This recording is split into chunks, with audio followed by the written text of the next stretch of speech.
I mean, one thing is certain, and I don't want to discourage you here today, but every one of us is going to die. The question is not, will we die? The question is, will we really live?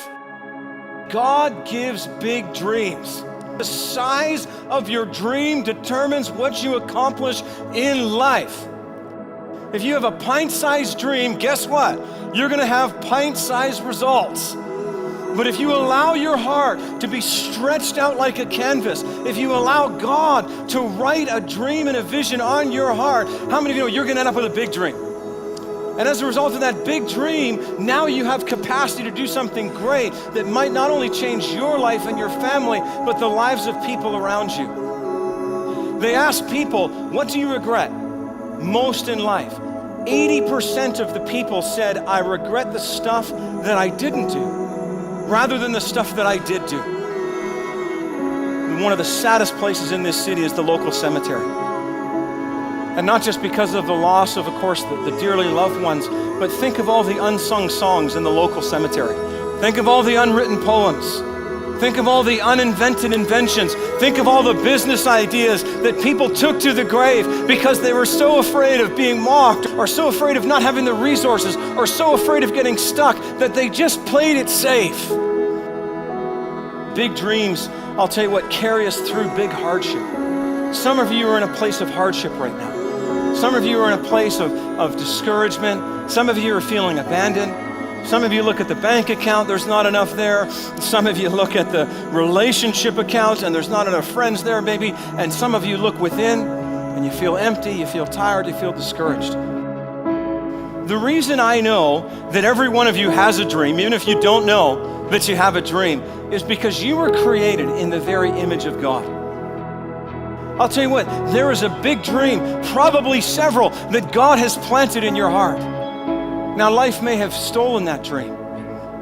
I'll tell you what, hardship may have taken that dream away. Trauma may have eroded that dream. Pain may have discouraged that dream, but that dream is still there. When you lose your why, you can say goodbye. Right? I cannot have an unhealthy mindset and produce incredible results. It's just not possible. The pit is where people talk about you negatively. The pit is where people criticize you. The pit is where people strip you down, where they walk out on you, where they abandon you, where they betray you. I'll tell you what, folks, this is where the judgers judge you, and the haters, they hate you, and the critics criticize you, and the gossips, they gossip about you, and the betrayers, I'll tell you what, the pit is where the betrayers betray you. Find yourself in this pit and you're all alone. And the only thing you got is your dream and your relationship with God. And how many of you know it's at that moment that so many people quit? Because they can't stand the pain of being alone. They can't stand the pain of that place of discouragement. Part of life is failure. Part of life is struggle. Part of life is trying stuff and not succeeding. But 8 out of 10 people said, I wish I had of. I'll tell you what, if you don't have a vision or a dream, how many of you know you go through life in a place where you're empty?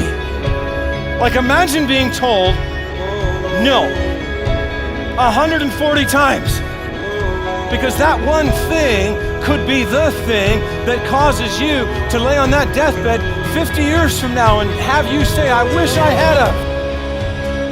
But the moment you step up and you say, hey, I want to do something great. I want to build a business. I want to write a book. I want to go to Africa every so often. I'm going to do some of the bad stuff because I'm human, but the good stuff is what I was born to do. But the moment you stand up and you say, hey, I got something. God gave me a dream.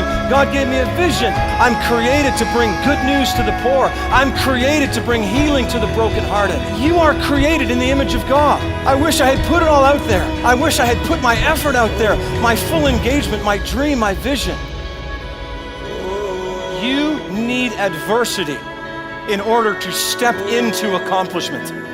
He saw the world and then he spoke the world into existence. He saw you and then he spoke you into existence. Well, that same capacity is in you. People may have said all kinds of things about you. I know they've said all kinds of things about me. At the end of the day, would you agree with me when I tell you it's my decision whose opinion of me I choose to believe? And God wants you to stop thinking about everyone else's intentions for you, because frankly, at the end of the day, it doesn't matter.